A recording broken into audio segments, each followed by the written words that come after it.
I'm pleased to introduce Kevin Main to talk about the history of the Knights Templar.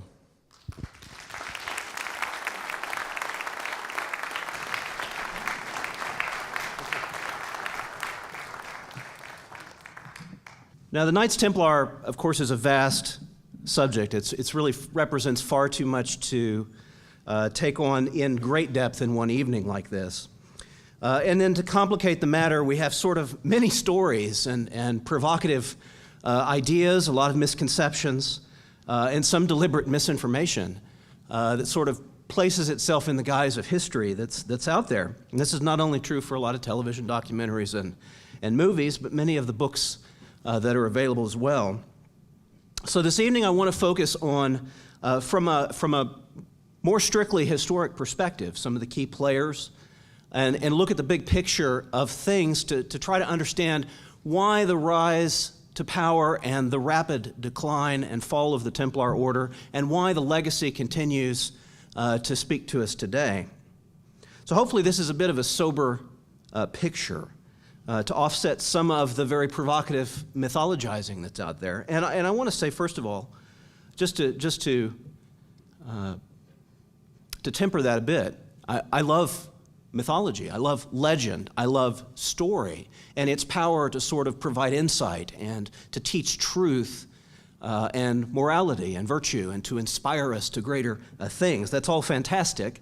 I love romanticism and embellishment of these stories as much as anyone, but I do want to take a moment this evening to kind of counterbalance some of that and really focus on some of the strict history. But we'll touch on some of the legends and stories, certainly.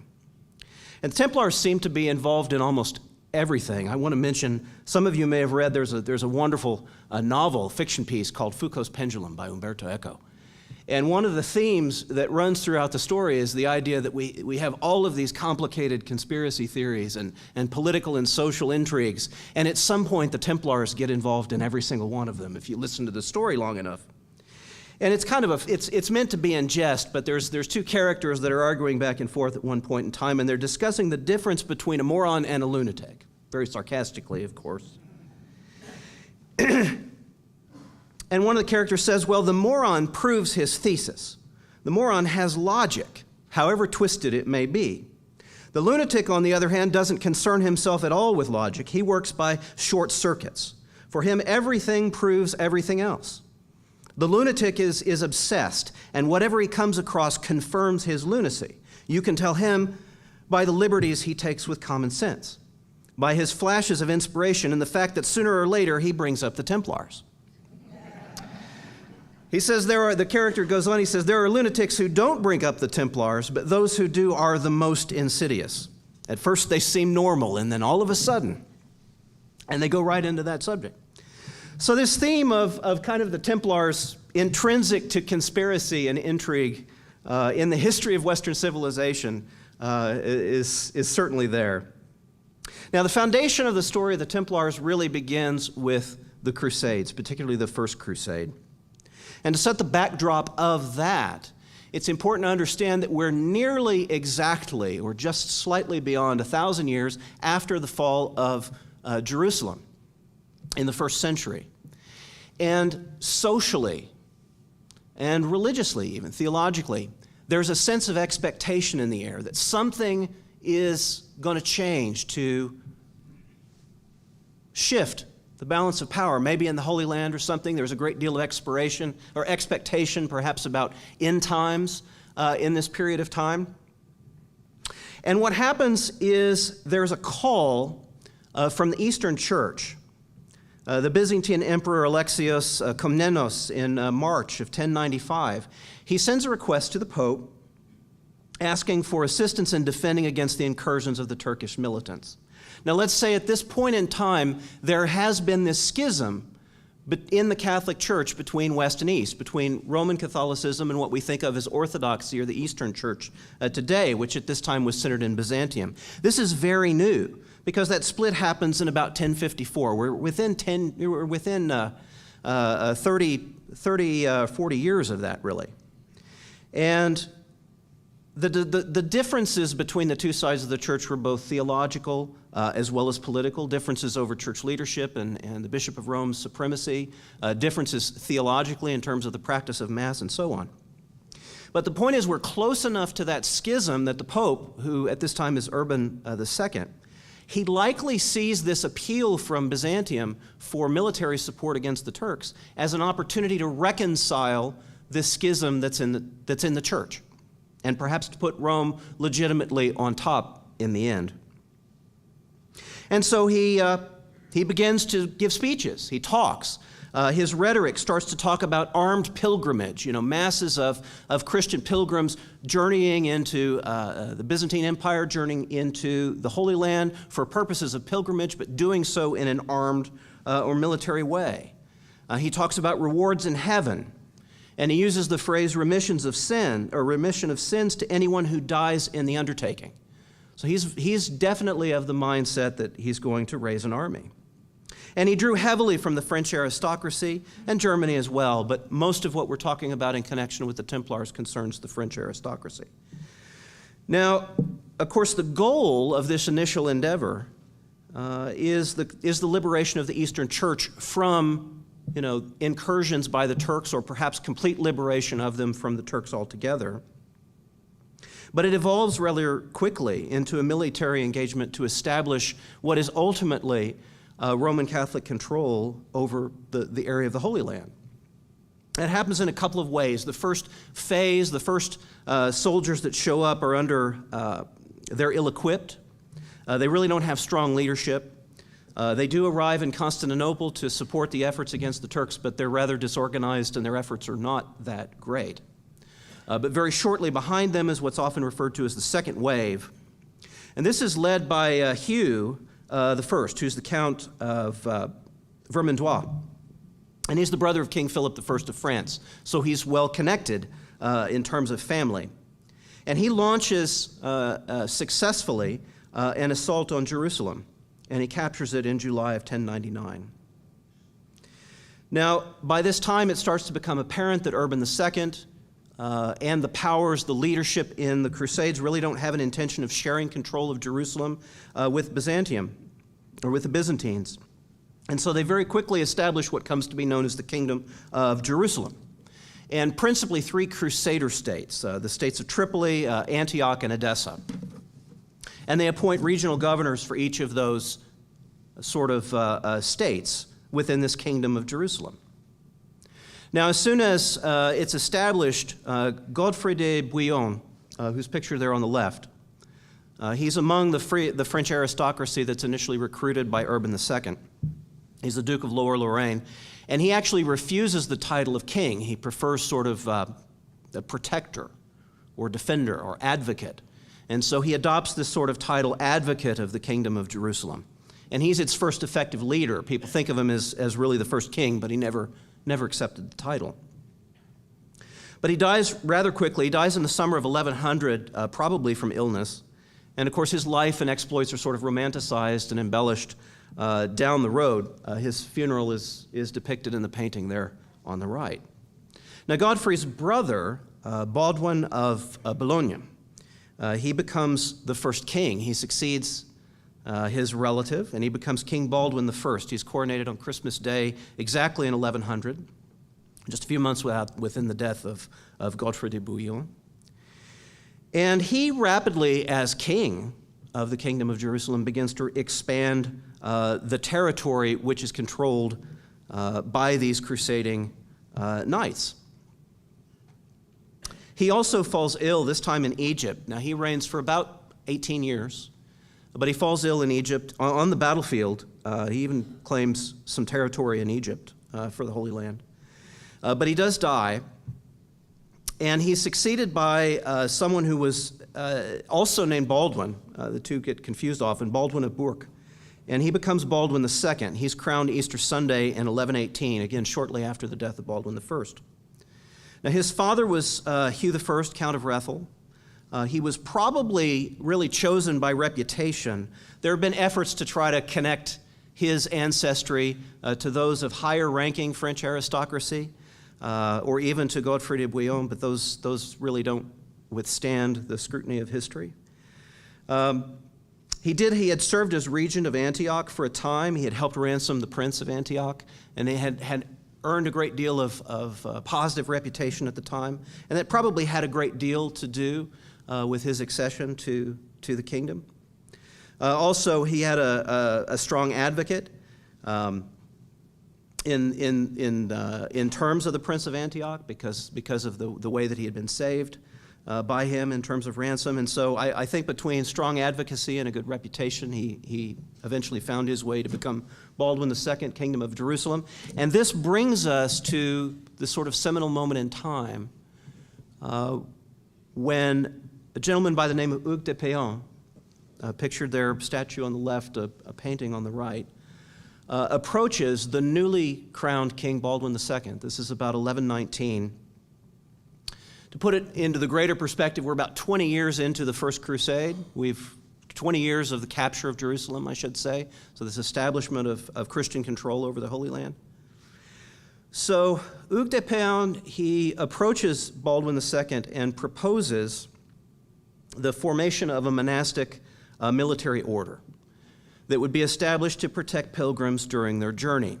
Now he also approaches, and this is pretty important in the overall story, he approaches Warmund about it.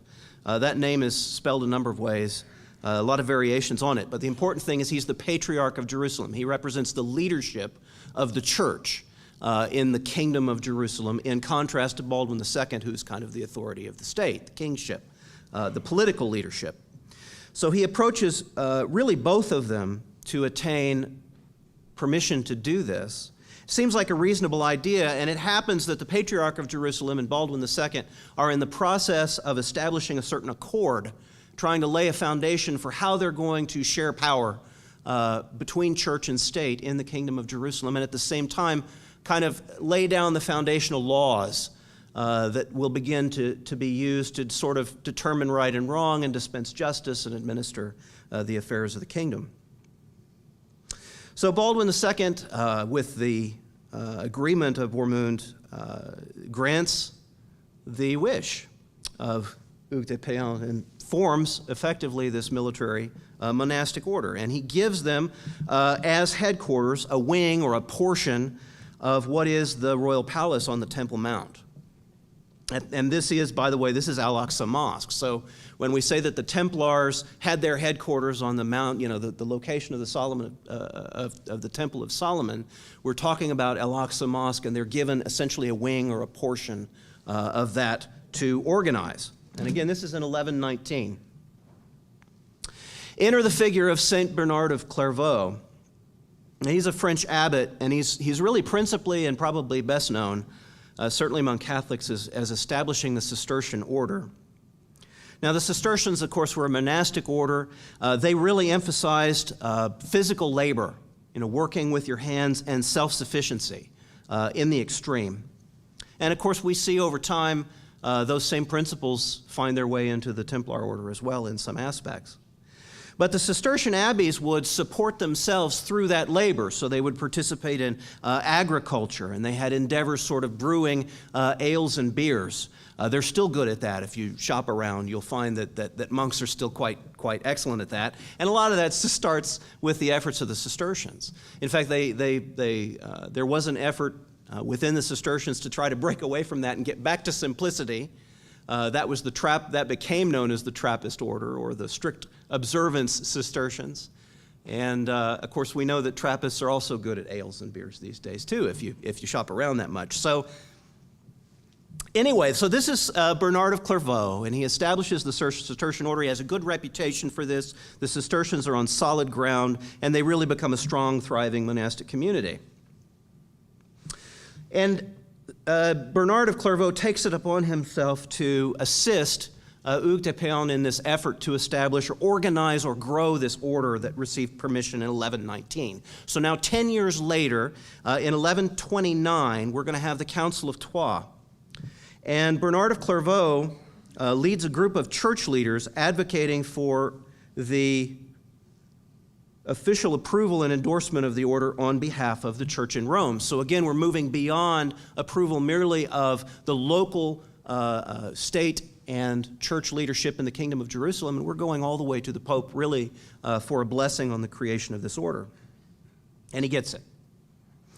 And of course, the order, as a result of that, grows rapidly because this is legitimacy. So all of a sudden, you have a fairly small and disorganized band that has a sudden inflow of resources. They become a major part of the protection and expansion of Christian control in and around the Holy Land. Now, of course, the original charter is to protect pilgrims, and that's significant because as soon as as Christendom gains control of the Holy Land, you have Christians out of Europe wanting to see all of these sacred sites, to directly connect with the experience of being physically there, to touch things and to see things that are connected with their faith. And so they go on pilgrimage. It takes a lot of financial resources and money to do that, and that's a very dangerous proposition to take a long trip with a lot of property on you. And so they need to be defended, they need to be protected, and that is how the Templars slide in. But they have this tremendous inflow of resources. The rule establishes that the Templars are not allowed to withdraw from battle as long as the order's banner was upright. And it's important to see this as a tactical military game changer, because in this time, military victory is very often obtained by routing the enemy as they flee. So battles can often be very short. There's a lot of show, a lot of intimidation, and a lot of effort to get the other guy to turn. And the moment he does that, that's when the real killing begins. So when you have an order, a monastic, militant order to help defend pilgrims and to help expand the interests of the Holy Land under control of the Kingdom of Jerusalem, when you have their guiding rule to be that they will not surrender as long as the banner is upright, that's basically a line in the sand that says they're going to endeavor to be victorious. They'll be the last ones to leave. So that shifts the nature of battle for this and all of the subsequent crusades in their engagement with the Turks and the Saracens and so on, the Egyptians. Now, they begin to get a reputation from this, and with that, more prestige. With the prestige, you get more men and more families who want to take part in that prestige, more people who want to serve in the support and management roles, because really only about 10% of the overall membership of the order are active combatants. The rest is everyone required to support them, to feed them, to take care of the horses, to fix the armor, to build stuff, right? And the logistics of travel. And so only a small portion are actually combatants. This results in an incomprehensible cycle of growth in numbers and ultimately wealth and power and influence. We'll talk about that in a minute. So the order is established. The poor fellow soldiers of Christ and of the Temple of Solomon. The Pauperes Commilitones Christi Templicae Solomonici in Latin. The motto in Latin, non nobis Domine, non nobis sed nomine Tuae Gloriam. Not unto us, O Lord. Not unto us, but unto thy name give glory. So you have embedded in the motto the humility, what becomes their vow of poverty and of chastity, and their attachment to piety and obedience. These are loyal Catholic men. Their seal, of course, most of you will have seen the two knights riding the single horse, which is said to have emphasized the order's poverty. Poverty, at least in principle, as individual knights. We'll talk about the order as a whole momentarily. And new recruits had to sign everything over to the order. So if you joined the order, particularly for life, all of your lands, your estate, your possessions would fold under the property of the order. And this is key. They receive unprecedented autonomy. 10 years after they're officially recognized by the Pope, Pope Innocent II issues a papal bull. This is a proclamation. In 1139, and listen carefully to this, it exempts the order from obedience to local laws. They don't have to do anything that regional governors or even kings want them to do. Or they don't have to not do things they're not supposed to do. The Templars could also pass freely through all borders. They were not required to pay any taxes, and they were exempt from all authority, even in the church, except from that directly of the Pope. That's unprecedented. No other group ever receives this degree of independence and autonomy. Now, who were the members? I mentioned Hugues de Péan, the first Grand Master. Now, the founding members, if I asked in the room how many knights founded the Knights Templar, a number of you would probably say 9, right? Everybody says 9. Now, the history, a little more complicated than that. The list of 9 actually comes from a French historian, Charles de Fresnay, who writes in the 17th century. We're writing really 600 years, 500 years after the establishment of the Templars. He's the one that gives the count of 9. A contemporary, William, Archbishop of Tyre, writes in the 12th century that in their first 9 years of existence, the Templars could raise no more than 9 men. So the actual founders were a smaller subset of that, and they had grown to 9 within the first decade. That's the time when they become officially recognized.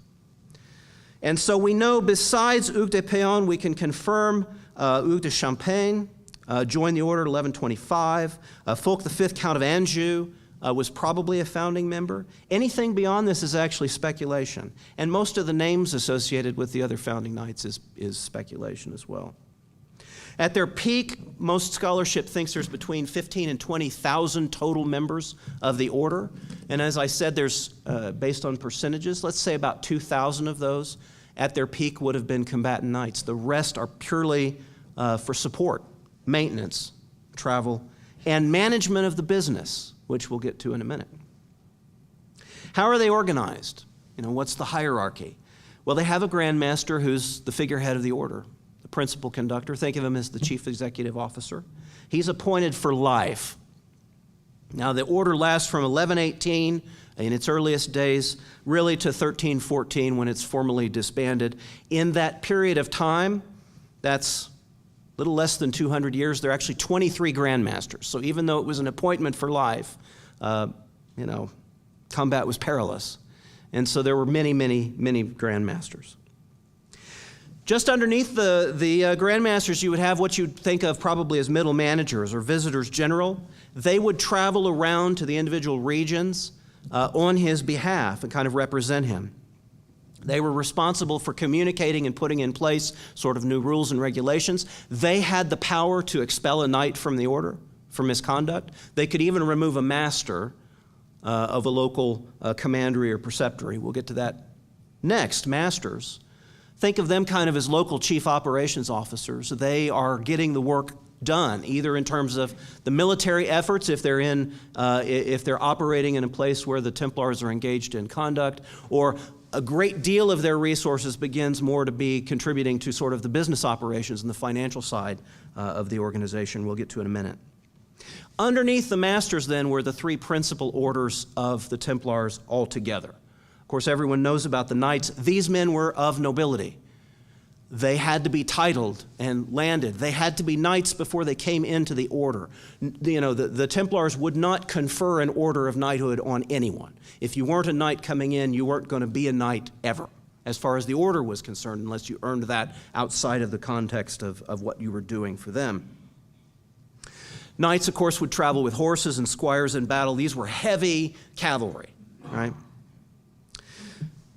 Slightly below them, in some respects, were the non-noblemen who were contributing actively to the efforts of the order. These would be often called sergeants. They're the tradesmen or the specialists. Some of them were combatant, but they weren't knights in title, and so they might be thought of as light cavalry. They'd be ride on a single horse, probably didn't have any squires, not as much property, but they would be active combatants and assistants to the full knights in the order. The knights wore the white mantle. The sergeants, in contrast, would usually wear a black tunic with brown. And then finally, you have the chaplains of the third order. These are the ordained priests that minister specifically to the needs of the Templars themselves, be they knights or sergeants. All members of the order wore the Red Cross. And that, of course, becomes associated with the order as a whole. And really, the contrast of the white mantle to the Red Cross is the juxtaposition of purity. And the red really is associated with martyrdom, if not zeal, but probably principally martyrdom. So we've covered hierarchy a little bit, membership and establishment. Let's talk about banking. The rise in financial power. Now let's kind of do this as a thought experiment. So we mentioned the prestige, men either who want themselves to join or their families who for the sake of reputation, want their sons to join the order. They bring in with them wealth, land, perhaps. So you have noblemen joining the order, and they contribute the whole of their estates very often. Many of the nobility that do not join the order, but are rather headed to Jerusalem not to associate or affiliate with the Templars, but simply to aid in the military effort, they would often entrust their estates to the keeping of the Templars themselves. Of course, some of those guys wouldn't come back. Now, there's a large infrastructure to kind of manage because they begin to get not just money, which is what we tend to think of in terms of the rise of financial power, but what are they getting with these estates? They're getting land. Now, by 1150, they began to issue these letters of credit because, again, still ostensibly their purpose is to protect pilgrims who are journeying into the Holy Land, usually from the port of like Jaffa or Joppa. People usually associate with it today, by land to Jerusalem. So in a way to protect their pilgrims and not require them to carry all of their possessions, they come up with the idea of, okay, you go to a commandery or preceptory, you find your Templars in your area, you turn over whatever resources, wealth, treasure, currency, assets, goods that are going to be used in order to pay for your journey and to pay for your stay and your travels and your adventures on this pilgrimage. And they'll give you in return for that some sort of a note, very often used as a cipher or sort of obfuscated in some way so that it could be read and interpreted by the receiving commandery or preceptory. And then along your journey, if you needed something, you would find the Templars in the area, and you would go and you would kind of withdraw based on the letter that you were carrying with you. So this is really the earliest form of traveler's checks. People think of this really as the foundation of modern banking. And that's where the Templars sort of get this reputation for thinking about the movement of money in a virtual way. And they began to be so involved in the expansion of the kingdom of this holy kingdom in this area, both east and west, and they have all of these estates now all over Europe coming into the order. They have the resources in which to manage that sort of an infrastructure and to support the people and the logistics involved. So this makes pilgrims less attractive as a target to thieves. Now, their material holdings, as I said, span really all of Christendom, Europe and the Middle East. And these large estates, it's not just land. What comes with them are farms, vineyards, breweries. So what do? They put the people on the land and they work it. They run the vineyard, they run the breweries, they run the farms. And so any financial resources that are not supporting the military effort or supporting the financial and management operations or the logistics of the order, all of that's immediately reinvested into the prosperity of all of the estates that are now held by the Templars. So this is think of this in terms of being a multinational corporation. A lot of people will say that this really was the first one of those as well, because it's being managed across 2 continents. And it's this tremendous growth of wealth and assets. They're also known for buildings and fortifications. I won't go into tremendous detail about this. They're certainly known widely for castles and fortifications. These were their local buildings, the commanderies, a few churches, defended fortifications and castles. We really don't associate or think that the Templars were responsible for the construction of kind of the large cathedrals. A lot of those were funded directly by the church. Now, they may have provided loans. They might have been financially involved in those efforts, but those tended to be more led by either bishops or Benedictines or Cistercians, local monasteries, and so on. But the Templars built a lot of other churches and buildings throughout the Middle East, France, Portugal, Spain, certainly in England and Ireland. This is the Templar Round Church, famous typically by Da Vinci Code fame in England. And then on right, the Commandery Chapel, and this is in Libdo, France, one of the kind of beautiful but not well-preserved edifices of the Templars. So we have a rise of financial power. We have all of this autonomy granted with the authority of the church. They don't answer to kings. They don't pay taxes. And yet they're running a huge business. And so this doesn't really last long. In fact, really only about 130 years at best. It's going to be a slow burn of decline, but it begins to start rather suddenly. So financial successes aside, the reputation of the Templars is directly connected with the keeping of the Holy Land in Christian hands. Hopefully that makes sense. Without the Holy Land in Christian hands, you have fewer pilgrimage. I mean, they still have officially that responsibility, and they are profiting and benefiting from that, as well as supporting the pilgrim's journey. But if you start to lose the Holy Land, then there's less prestige. Nobody wants to join a losing cause. Nobody wants to donate money to a declining effort. There's also, by this time, competing chivalric orders. The Hospitallers, we'll mention again in a moment, the Teutonic Knights as well, and they have their own missions, their own financial infrastructure, and their own agendas and influences as well. That's another story. But they're competing for the same interests, the same people, the same donations, the same financial resources. Now, the Muslim world about this time unites under the leadership of Saladin. The Christian leadership, as often happens, sort of divides into competing factions and intrigues, and the result is the Templars experience, and certainly the Christian Knights as a whole in this area, experience a number of sort of key strategic military losses. By 1187, Saladin recaptures Jerusalem for the first time. And subsequently, the Crusaders get it back in 1229. They hold it only about 15 years. They do that, they reclaim it, and hold it incidentally without the assistance of the Templars in this time. And it's eventually recaptured by the Turks, and it remains in Islamic hands thereafter. Now, the Templars, having lost their sort of base, their original headquarters, I suppose, and certainly their large presence in and around the Kingdom of Jerusalem, they relocate north to Acre. They lose subsequently even that position in 1291. They lose the remainder of their mainland garrison positions, and they end up retreating to the Isle of Cyprus. And by this time, the Mongols, by the way, who are not even part of the story to this point, have already conquered China. They're working on Russia or Eastern Europe, and Central Europe is concerned about the Mongols. And so there begins to be less of an emphasis on the importance of the Holy Land, because there are bigger things at stake. And the Mongols represent vast tactical superiority, and that includes the Templars. The Templars probably engaged in at least one skirmish with them and did not do well against them, but most of the other European forces didn't either. And so really, absent these sort of military endeavors and the loss of all of this territory, means that the Templars, and again, we're talking about really 1240. We're talking about 120, 130 years after the founding of the order. By this time, they really settle into the role of business management. That's what's left.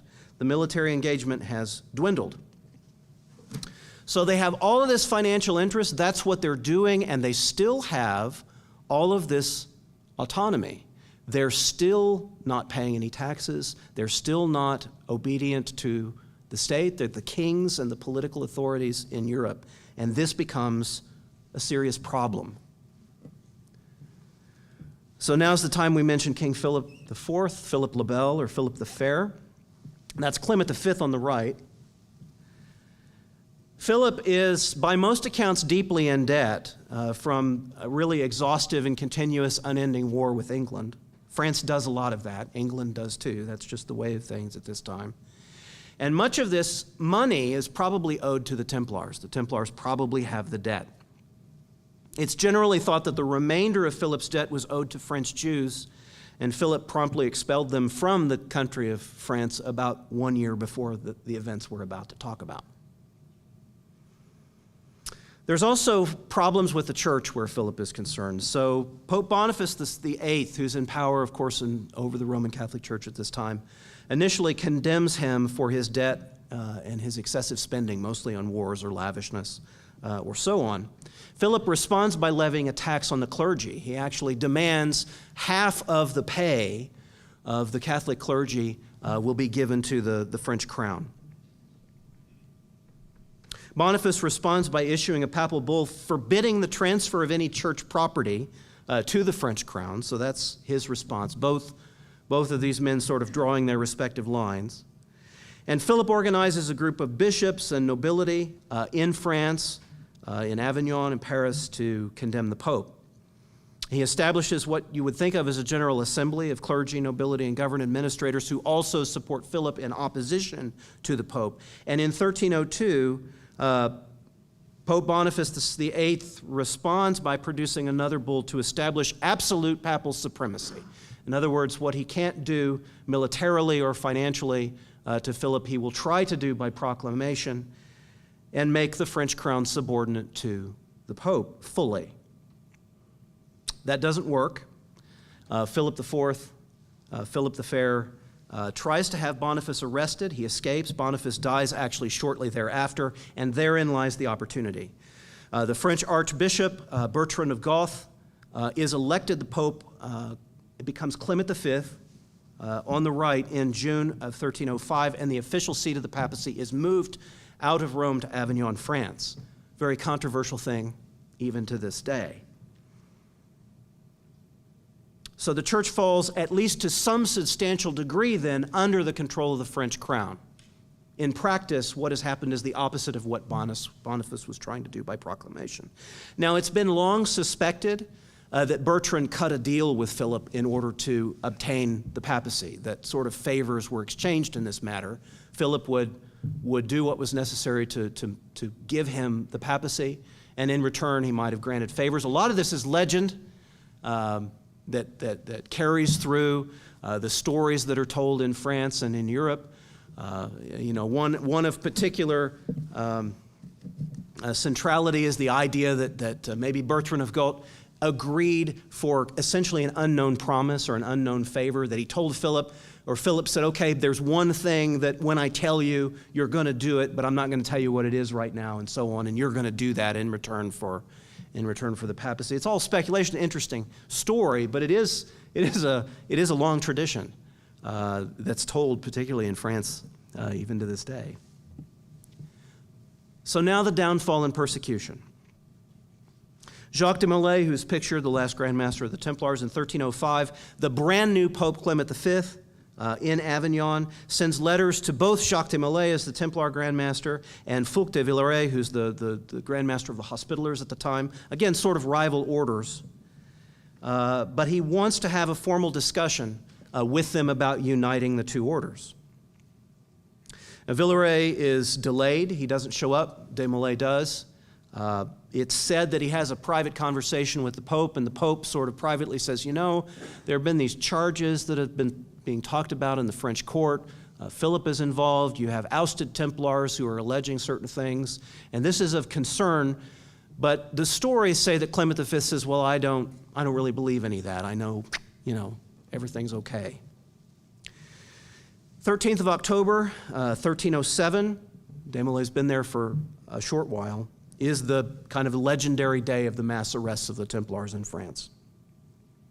Side note for those of you who perpetuate this idea, that has nothing to do with Friday the 13th. Long story, we'll get into that later, but the kind of the superstitions around that are a modern thing. And it was actually early Masonic, not early, more 20th century Masonic authors more than anything, perpetuated the idea that was connected with our superstitions around Friday the 13th. So the arrest covers most of the Templars in France, and of course most of you will be familiar with the idea that they were tortured to obtain confessions, presumably most of them false, most of them burned at the stake. So what were the charges? Let's talk about some of the most common. Now, many of the charges are taken almost verbatim from the charges that were recently leveled against the Cathars. In fact, it's the set of charges that are often leveled against anyone sort of publicly and ceremonially accused of heresy. Among them would be the idea of spitting on the cross or denying Christ, as sort of kind of heresy 101, I suppose.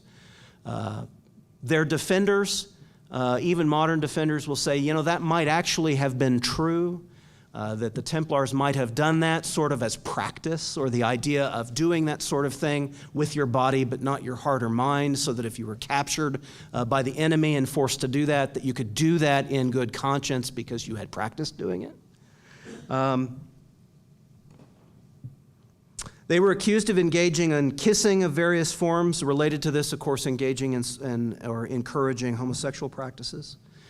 Many of the charges and some of the confessions talk about worshiping idols of various sorts. One of them that's prominent is the mention of a severed head, perhaps mummified.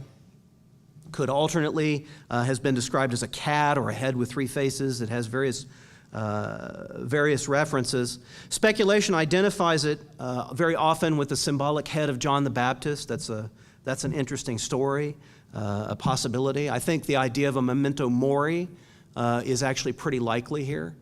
Memento mori is simply the idea of remembering death, or an image or something that reminds you of the certainty of mortality. If you think about the militaristic interests of the Templars and this idea of staying to the very end of battle and the importance of martyrdom in their Christian theological context, you can kind of see that something like a severed head or a memory that said, look, you've got to accept the reality of death as something that informs your existence and your life now. That might possibly have significant meaning. The word Baphomet or Baphomet also pops up here, usually in connection with this head. A lot of speculation around Baphomet and what that was. I'll give you the two ideas that I think are most prominent. I'll give you one that's the most speculative of those two first, which is in connection with something called the Atbash cipher. Atbash is a combination of, if you knew the Hebrew alphabet, you have Aleph and Tau, which are the first and last letters. Think like AZ, for example. And Beth Shin, that would be the second letter and the next to last letter in the Hebrew alphabet. So Atbash, as a word kind of created from those, is implying the swapping of letters from the beginning and the end. If you squint a little bit, you translate the word or transliterate the word Baphomet into Hebrew, and then you perform this Atbash cipher, and then you kind of transliterate that into Greek, you might get the word Sophia. Sophia being the Greek word for wisdom. And so the people that want to really connect the sort of Templar spirit with, for example, early Christian Gnosticism, where there was a lot of veneration of Sophia as the spirit of wisdom, and they kind of feminized the idea of the Holy Spirit in connection with that. The people who see resonance or sympathy between the Templars and the early Christian Gnostics will see Sophia in the word Baphomet or Baphomet. Probably the most likely explanation is not quite so exciting.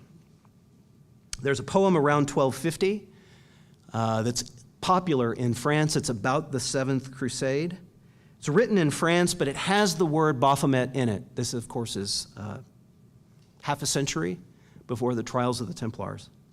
Has the word Baphomet. And French linguists and French scholars will translate the word Baphomet in that poem to the name Muhammad.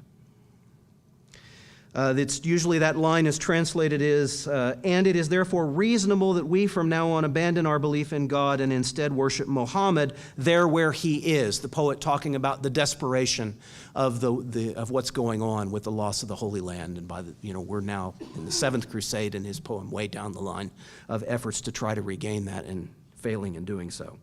And so the word Baphomet probably is Occitan, which is a French dialect in southern France, or Old French corruption of the word Muhammad. So again, there might be a connection there, just like spitting on the cross or denying Christ. You might have to agree that you worship Muhammad. Maybe that was their understanding of what Islam was about at the time in some respect, and they had to practice doing that. So I don't know. Again, speculation. There are alternate explanations. It's also important to note that some of the charges were simply mundane, financial corruption and fraud in connection with all of their businesses and financial efforts. So the end. November 1307, Pope Clement V issues a bull that instructs all monarchs in Europe to arrest the Templars in their jurisdictions. Most of you who are avid armchair historians at least will know that that really didn't happen. Outside of France, most of the Templars were able to sort of successfully fade into the background. They were not really seriously persecuted or charged outside of the efforts in France. Pope Clement V officially disbands the order in 1312. All of their assets are officially transferred to the Knights Hospitallers. Some of the Knights actually joined the Hospitallers, so in the end, Clement V did get what he pretended, or pretend is the wrong word, I meant to say what he intended to do in uniting the Templars with the Hospitallers, but he did that in the disbanding of the Templar order. Now, the apparent swiftness of their fall simply increases the speculation. It seems to all happen suddenly, and the Pope's involved and the king, and it's just ripe for conspiracy.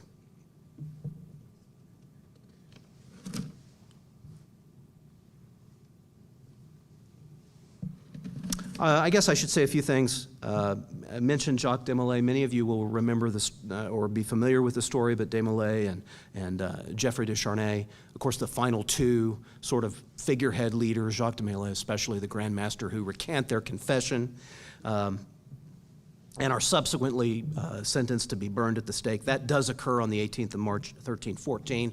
Great story often told about how they predict the death of King Philip as well as Clement V.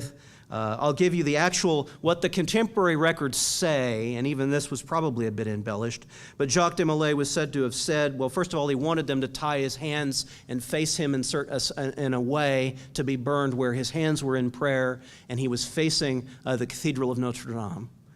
But he is said to have said, God knows who is wrong and has sinned. Soon a calamity will occur to those who have condemned us to death. It's not really a prediction of any specific events, or it's not within a year or anything like that. And it's pretty natural if you're feeling consumed and persecuted and you're losing your life to such a great sense of injustice that you probably would think that justice had to be on your side in the end. Oops, let's come back here. I'll just say briefly, I want to mention the disclosures, and that's in scare quotes, not because it should be, I'm trying to be sarcastic, but I want to point out the recent release, relatively recent in the last decade, of the Chenot parchment. I say disclosure because much of that parchment was already in circulation and has been considered by historians for a great deal of time. This is worthwhile and noteworthy because it indicates that Clement V absolved the Templars in 1308, which was before the disbanding of the order. At least he absolved the Templars who confessed and repented of what they were accused of. And that does correspond with contemporary material, again, already known to historians. And of course, the modern church admits the problems readily with the Templar trials and the persecutions, and they recognize that the church really went too far in what was done, and that most of those charges were probably unreasonable or false. But it's also, we have to understand as balance, it's in the interest of the church to promote the idea that this is largely the influence of Philip IV and the Kingdom of France, and that the church itself was not as much a part of this. But so again, just to be balanced, we have to be careful. We can't view everything we have disclosed from the Vatican as sort of the whole of everything they might have.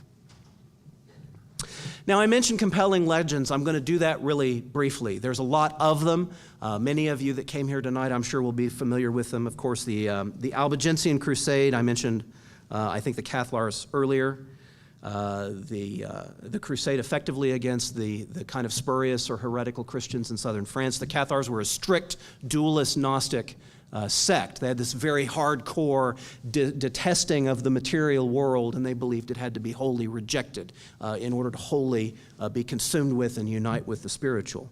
And that is an interpretation of Christianity that's aside from orthodoxy and from the church leadership, so it was kind of suppressed. The Cathars are very often connected with the Templars in this respect because either the Templars didn't participate or they really didn't participate very fully in the efforts to suppress them, and most of them came from the same area that the early Templars, the founders and the aristocracy that were coming into the order as knights came from, and so there may have been some sympathy there. Of course, there's a lot of tradition around the Holy Grail. within and without the church, its associations with the divine feminine, its associations with Mary Magdalene, the royal bloodline, and so on. All of these things that all the sensational books like to talk about because it sells. And of course, the Grail emerges in French Romantic poetry about the time that the order of Templars is in decline. And so there's always thought that there's some connection to that, or that the Templars may have discovered. Again, it's an interesting story. There's just no history to it. And of course, treasure. We all know about the Templar treasure. Most of you may have seen or know kind of the pit of despair that is Oak Island, and how people pour a lot of money in there kind of exploring that. There's really no historical basis for assuming that the Templars made their way over here, but there's a lot of great stories around that. And again, we can learn from that, we can gain insight and inspiration, but we really can't view that strictly as history. And then, of course, Da Vinci Code, and earlier its predecessor, which was nonfiction. Holy Blood, Holy Grail, which was Michael Bagent, Henry Lincoln, and Richard Lee, that perpetuated the interest in Rosslyn Chapel in connection with the Templars, with the Priory of Sion and this kind of guardianship of the bloodline. Priory of Sion, frankly, when you really get down to it, is probably kind of a modern fraud perpetuated by Pierre Plantard and Henry Lincoln, who was one of the authors of Holy Blood, Holy Grail, but I don't think the other authors were involved. I don't know. But the evidence doesn't really back it up, and the evidence that is often produced has almost uniformly been proven to be modern forgeries. So there's not a lot of stuff there on the Priory of Sion. In connection with that, of course, Rennes-le-Château in the Languedoc region of France. A lot of mystery around Rennes-le-Château and the endeavors of Bérenger Saunière, kind of an unorthodox priest in the area who had some interests in perhaps non-Orthodox Christian ideas and Christian mysticism. And then, of course, Rosslyn Chapel. Been there many times. It's a beautiful place. It has a great mystique, and it's a wonderful, just beautiful building depicted in that painting. Built by the Sinclair family. Sinclair certainly did have hereditary connections with the Templars, but it's simply romantic to see Rosslyn Chapel directly connected with some sort of direct historical connection to what the Templars were doing, or subsequently to Freemasonry.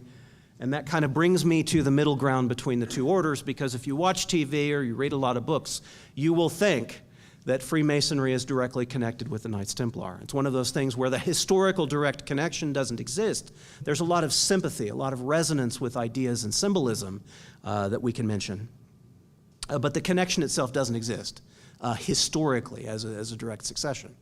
There was a French Freemason, Chevalier Ramsay, in France in the early in the mid-1700s, who really promoted the idea, early and mid-1700s, who really promoted the idea of a chivalric origin in Freemasonry. And certainly the chivalric virtues and ideas do find their way into degree systems inside of Masonry. But Ramsay was actually a Jacobite. He was someone who was on the side of James II and his after being deposed as King of England, as the Catholic King of England, he's displaced by his daughter and her husband, who are Protestant. And so he's exiled in France, and his descendants are in France, and Ramsay encounters them and becomes an active Jacobite. These are the Frenchmen and others, but largely Frenchmen who were looking at what they could do to put the Stuarts back on the throne in England. Now, their efforts were ultimately unsuccessful, but at this period of time, we're talking 1740, and after the fall of that, 1750 even, or the fall of their efforts, there was an effort by Chevalier Ramsay and others to sort of bring the sort of counter-Reformation and Jacobite ideas into the Masonic lodges in France. And in some areas of France, they were pretty successful with that, and so you see a rise of a very kind of counter-Reformation, pro-Catholic Masons in certain parts of France. And that really is the genesis of what we would think of as the symbolic connection today between the Templar Knights, at least in spirit, and Masons that we've inherited to a degree.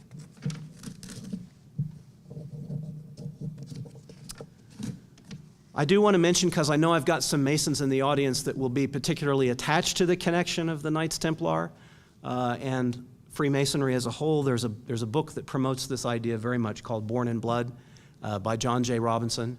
It's a compelling story. It's not history. And I would discourage you from reading it. I mention only really so that I discourage you from reading it.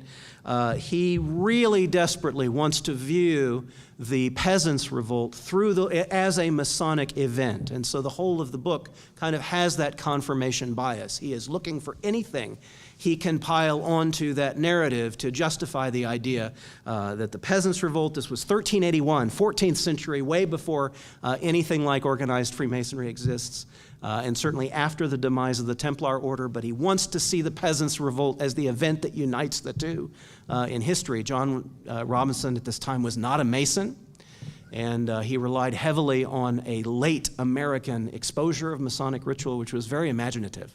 And so most of the information about Masonry in that book that he uses to make his case is actually inaccurate or false information, even about Masonic ritual and ceremony and symbolism. So with all that, just a few final thoughts. So the mystique of the Templars is simply just too much for us to resist. It's still with us today. They're obscure to most even today, and for most of Europe, they were obscure really within a couple of decades of their fall.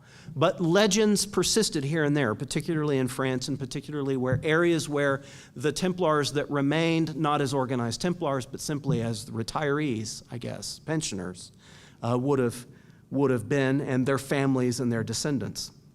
You have the Templar idea grasped by the Jacobites and the Counter-Reformation movement in France. That becomes really the beginning of using the spirit of the Templars for political aims.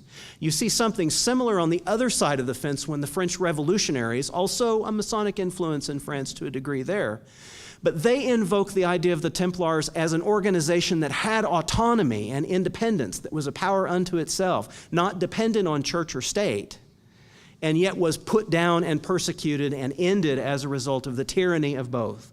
And so you have all of these kind of liberty, fraternity, equality, the ideals that are the seeds of the French Revolution, find the Templars even as a symbol of inspiration there. You have fraternal and religious organizations, certainly Masons and others, that latch on to the idea of the Templars, kind of inhabit it to add to their own mystique and legacy. Some organizations have, I suppose, more of a symbolic claim to that than others. You still have Neo-Templar orders, which are devout Catholics or Christian Knights. You have esoteric orders associated with Christian mysticism that call themselves Templar. You even, unfortunately, have paramilitary and fascist organizations in Europe that connect themselves to the Templars for some reason. Countless legends. But I think a common thread of all of these, whether it be the Grail or the secret tradition of Gnosticism or Christian mysticism, or the underdog fighting the king and the church in their demise, who were out there just defending the pilgrims and trying to conquer the Holy Land for Christendom, all of these ideas are connected with themes of liberty, with religious power outside the control of the church, or with power and wealth outside the control of the state. You have earth-shattering, maybe religious and political secrets. There's a lot of secrecy associated with what the Templars were hiding, but they would somehow be earth-shattering, which is sort of anti-establishment altogether, in the potential for them to know something or to reveal something. And so you have an organization in theory that continues in secret and couldn't be oppressed. If it's the conspiracy theorists saying the Templars or the modern-day Illuminati are controlling everything in the world today, or on the other side of the thing, they're waiting patiently perhaps to rise from the shadows in their time of need, almost like kind of King Arthur returning. It's just this grand mystique, but it's connected with this essential idea of liberty or freedom from religious and political tyranny. And as engaging as these stories are, I would simply close with the idea that they're really not necessary to explain the rise in power and the fall of the Templars. You can see how the wealth and the influence built, how the prestige brought men into the order. And you can see how their position, their autonomy, and their financial power in Europe after the Holy Land was no longer in Christian hands. There weren't any battles to fight. You can see how that would be a sore spot, a thorn in the toe or the finger of the kings of Europe that needed to be put down. I want to close with just some recommended reading. For those of you of a scholarly interest, and I'll leave this up if you want to shoot a picture of it, sometimes that's easier. These are actually really quality books in terms of good history. The New Knighthood, A History of the Order of the Temple by Malcolm Barber. The Trial of the Templars, also by Barber. The Knights Templar, usually it's just called the Knights Templar, by Helen Nicholson. The Crusades, the authoritative history of the war for the Holy Land. And the First Crusade, A New History, The Boots of Conflict Between Christianity and Islam. Again, great books on the subject of the Crusades specifically. The Knights Templar, The History and Myths of a Legendary Order, Sean Martin. A good book, a little more speculative, but really well done and very balanced. Forbidden Faith, The Secret History of Gnosticism. I mentioned for those of you that are interested in the Gnostic, Cathar, Christian, mystical, Gnostic aspects of the Templar legend. Smoley does an outstanding job, really, of collecting solid information that you can kind of put together. And then for, in particular, anyone interested in Rosslyn, I recommend The Rosslyn Hoax by Robert L.D. Cooper, because he is the Grand Archivist for the Grand Lodge of Scotland. He has probably more interest than anyone in getting people to come to Scotland for historical interests, but he actually writes a book that does a good deal of criticizing some of the more speculative things that have been written and spoken of in connection with the Rosslyn Chapel itself. And a couple of papers for those of you who are Masons in the room. Anyone else can Google them and find them, but they're a bit obscure. But I mention this particularly if you have an interest in Ramsay and the influence of Jacobitism on early French Freemasonry. You want to see Ramsay and his disclosure revisited by Elaine Bernheim, and a biographic sketch of Chevalier Andrew Michael Ramsay by Martin McGregor. So that's what I have for you. I'm sorry I ran a few minutes late, but if we have time for a few questions, we can do that. Questions?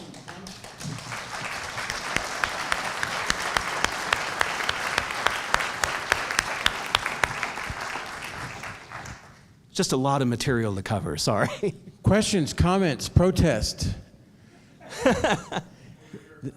This is a library, so you can say what you want. Thank you for your presentation. Mm-hmm. You mentioned the Masons. In high school, I was a member of the Order of Timolay, Yes. and I rose to Master Counselor. Outstanding. We did a little ceremony about the persecution of Jacques de Molay. I was one of the Inquisitioners. That's right. Yeah, the De Molay, or the De Molay Order for Boys, a great youth organization that's supported by Masonic lodges as a whole. Yeah, that's outstanding. Yes. Let me do, Steve, I'll come back there in just a second. Oh, okay. We got one here. Aged knees. Questions, comments, protest. Yes, sir.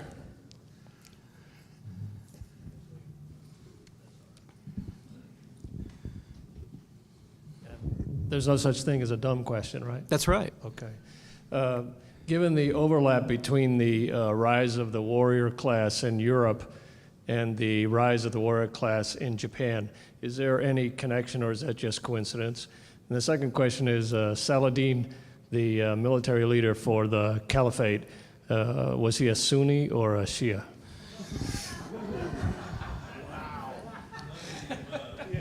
Yeah, I'm going to have to pass on the Saladin question, because I can't claim to be as much of an expert on the intricacies of that. It's a fair question, and I would hate to. I have a suspicion, but I would hate to say that without being. Pretty sure he's Sunni. But I see, he made me do that anyway. I didn't want to do that. But those of you with phones can Google that, and most of you may prove me wrong. However, what's significant about Saladin was his ability to really unite the factions in the various parts of the Islamic world, and to focus them on a single principal cause. It's not so much, he probably would have underplayed.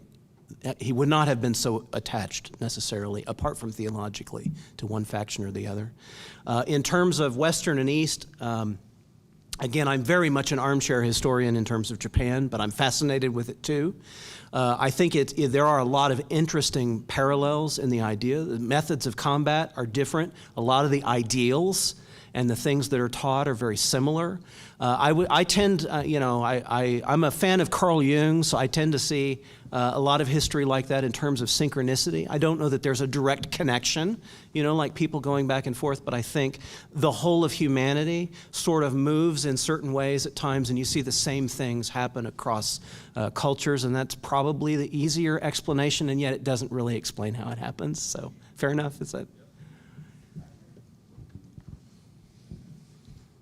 I would respectfully, sir, you've done a very nice historical job. There's a couple of points that I would tend to disagree with you on. Please do. 1118 versus 1119 for the beginning of the order. Yes, thank you. You're right. You're right.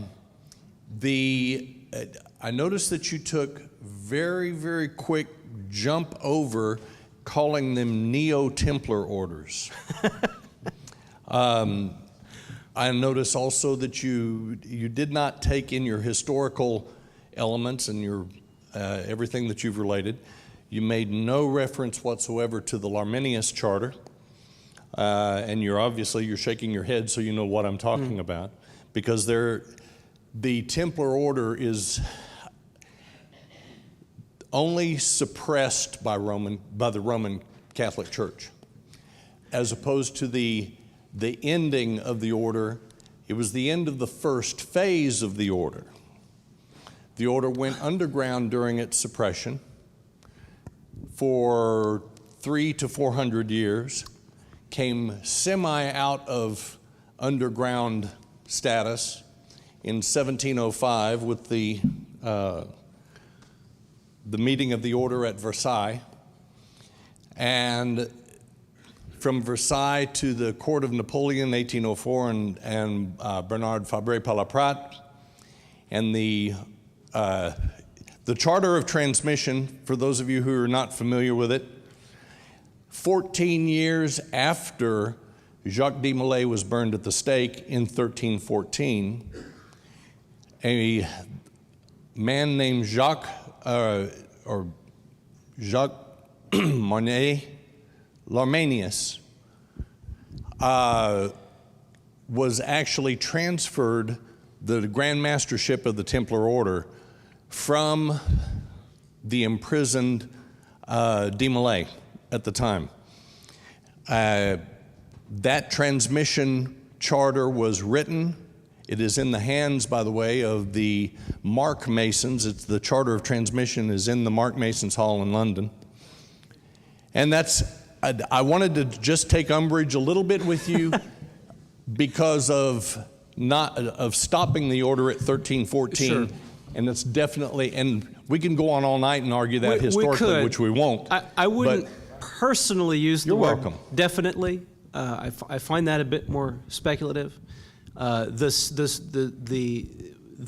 events and the circumstances you're mentioning certainly found their way into French Masonic ritual and early Scottish Rite ritual, even in this country, in the legendas and the histories associated with some of those degrees in connection with the history of the Templars.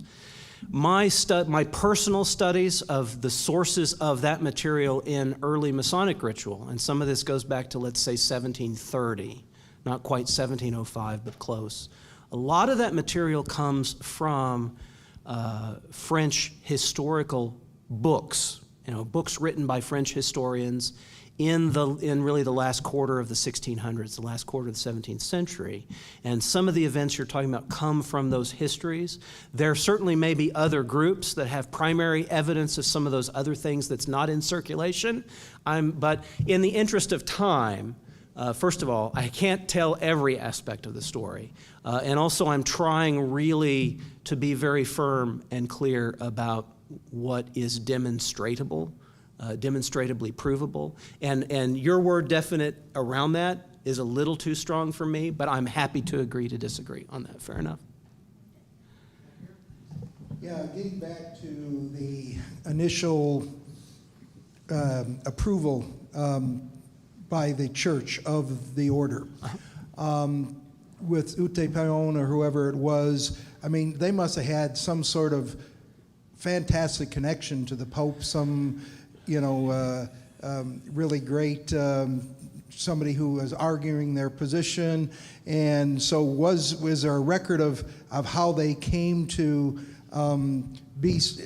gain that access and approval, and then also what was the church's motivation for that? What did the church hope to gain? I mean, they didn't do that without hoping that there was something in it for them, I would assume. Yeah, I think probably the Hugues de Payens and some of the others who probably were his associates in making this request early on. And one of the others, by the way, was I think the uncle of Bernard of Clairvaux was his nephew. Clairvaux was certainly a big advocate and probably the most influential advocate inside the church who could have gotten the official recognition for them. And he constructed their rules, so he set up effectively their articles of incorporation ready to go for them. However, probably the favor of Baldwin II would have come by reputation on the battlefield of these men, their contributions to the efforts to hold off the lands in Jerusalem once it was conquered. And of course, from the church's perspective, the church has an interest in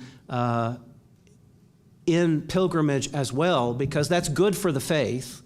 Ultimately, for them to directly experience the things that are in these stories. It's one of the reasons the Catholic faith is such a sensory experience, with all of the paintings and the stained glass and the ritual associated with it. And so the pilgrimage is sort of like the direct kind of earthly experience of that. I think it's in the church's interest to do that and to make pilgrims feel as safe as possible. So on the surface, I think it's an adequate explanation that they were simply really protecting the pilgrims, and that was in the church's best interest. And they were a huge and devoted military presence in the area where the church really wanted to expand its control, not just to hold Jerusalem, but to expand its empire there under Roman authority, a Roman church, ecclesiastical authority. And I think probably they supported it through those ends. But we're talking about by the time they get autonomy, we're another 10 years into they're already being largely successful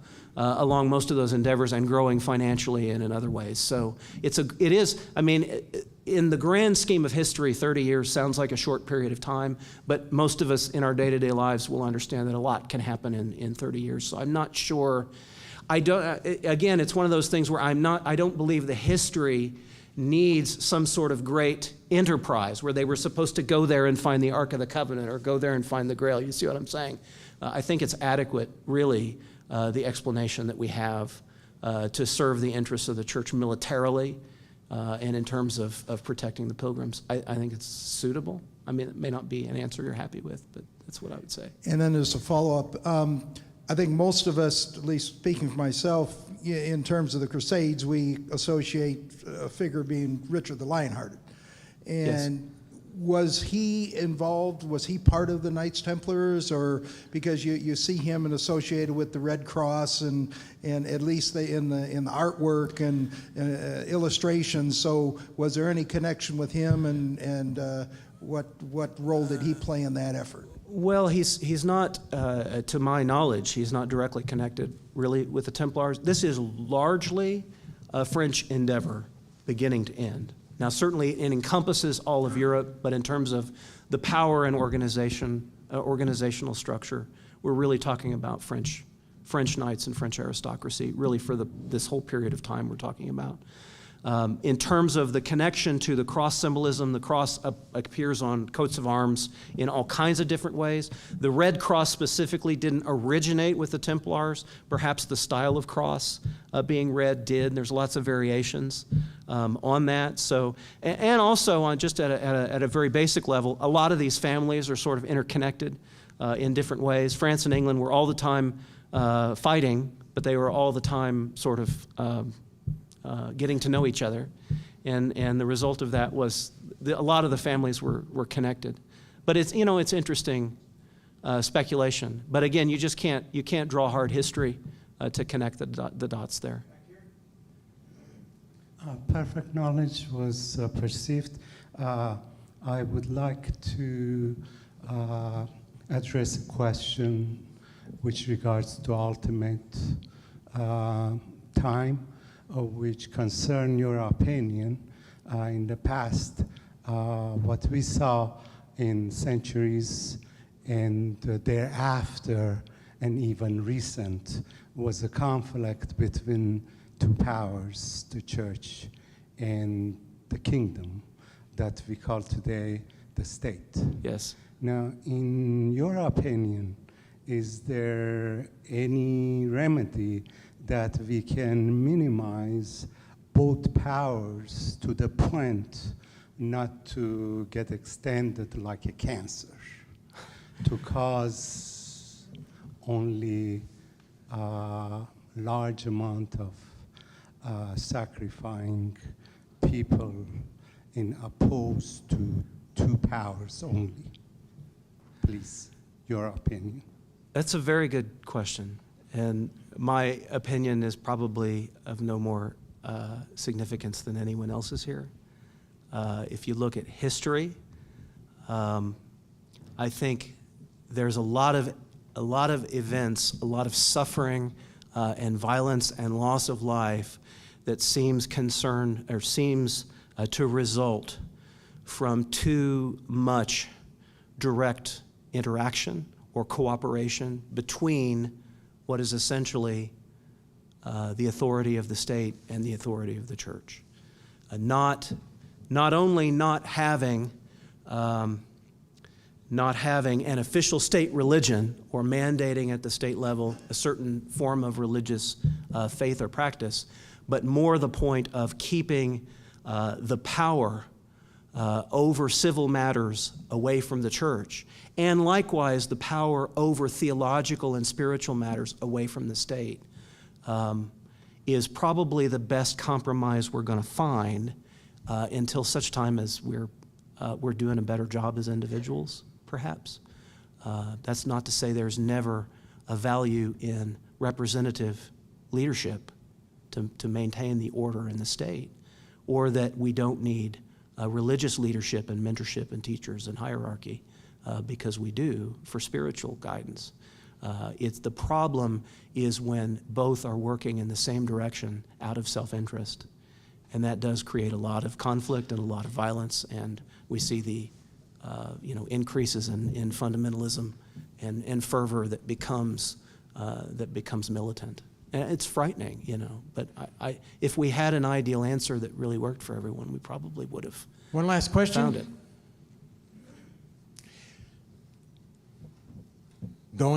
Gone. Kevin Main, oh, wait a minute. One last question. I'm surprised you weren't first, Diane. I thought my question wouldn't be all that important, but I am curious about our knights. They took the vow of poverty and chastity and obedience. Yes. Now, and these were rich and powerful men, most of them. What happened to their families? Did they make them orphans? Did they say, hey, honey, I've decided to go off to war forever? What happened to their families? Did anyone do any research on this? Well, sure, that's a fair question, and it's hard to see. I mean, there's going to be a lot of individual stories around that, some of which we know, some of which we'll never know from family to family. In general, most of the men who joined the Templars would not have necessarily been the direct inheritors of the family lineage, so they might be second sons, third sons, fourth sons. They wouldn't have been thought of as necessarily the direct heir. A lot of the men who joined were actual nobility that were already titled and landed, and they were just doing it on their own because that was the cause, right? This was righteous conquering of the Holy Land in the name of Christ and the defense of pilgrims, and the Pope was talking about salvation, remembrance, remission of sins. Those are big things and important things, apart from the glory and honor of the battle and the effort. Yes, in most cases they would have been. Most were unmarried. Unmarried. The ones that were allowed to retain certainly a connection with their wife, with their families. But that was in the minority. It was not that common. Can I ask one more question? Since they did have a vow of poverty, I was noticing the paintings up there, and you know it must have cost money to outfit them in all these wonderful outfits, and they had to have money to live on. So what, did they have like an allowance or something so they could live, or did they just pillage? That's probably a false dilemma. I don't think it's either or. A lot of their needs were supported by the order itself. So they had people to prepare food. They had people that did the services they needed to maintain their horses, maintain armor. They would have been well taken care of financially and supported in that respect in a way that would have kept them comfortable. I mean, these were important guys. Of course, standards of living were quite different at this time than anything we're used to now. Having said that, the vow of poverty concerned individual ownership. So they owned everything in common effectively. The order owned everything and dispensed based on servicing and the needs of the members.